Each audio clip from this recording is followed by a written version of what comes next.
ଆମର ଆଉ ଗୋଟେ ଦେଖନ୍ତୁ ଶାଗ ପଖାଳ ହେଇଛି ନ ଖାଇକି ଭଲ ଜିନିଷ ସେ ଖାଉଛି ଇଟିଲି ତରକାରୀ ଖାଉଛି ବରା ଇଟିଲି ପୁଣି ଖାଉଛି ଦେଖନ୍ତୁ ଶାଗ ପଖାଳ ଯୋଉ ମଜା ଅଛି ଖାଇଦଉଛି ପେଟ ଥଣ୍ଡା ଯୋଉ ଗରମ ପଡୁଛି ତାକୁ ନ ଖାଇକି ସେ ଇଟିଲି ତରକାରୀ ଖାଉଛି ଜରିରେ ଖାଇଲେ ଗୋଟେ କଥା ମନେ ପଡୁଛି ଆମର ଯୋଉ ଦୋକାନକୁ ଆସନ୍ତି ଲୋକ ସବୁ କାମ କରା କମ୍ପାନୀ ଭିତରୁ ଆସନ୍ତି ନା ଏମିତି ଜରିରେ ନେଇକି ଯେ ଜରିରେ ବସିକି ଖାଏ ମତେ ଲାଗୁଛି କାମ କରି ଆଇଲା ଭଳିଆ କାମ କରିବାକୁ ଆସିନ ଏଠି କଣ ତମ ଘର ନା କଣ ରହିଛି ତୁ ଏଇଠି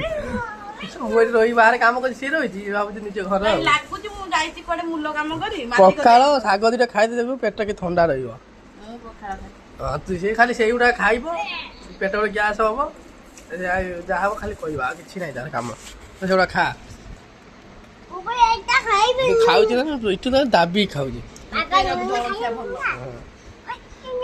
ପଖାଳ ରହିଛି ମୁଁ ଖାଉଛି ଖାଇଦେଇକି ଯିବି ଟିକେ ଖରାରେ କାମ କରୁଥିଲା ଆଜି ଟିକେ ଶାଗ ନେଇଯାଇଛି ଆମେ ଖାଇଦେଇକି ଯିବା କାମ କରିବା ଆଉ ଏଇଠି ତାର ଲୁଚି ଲୁଣ ଗୁଡା ଖାଉଛି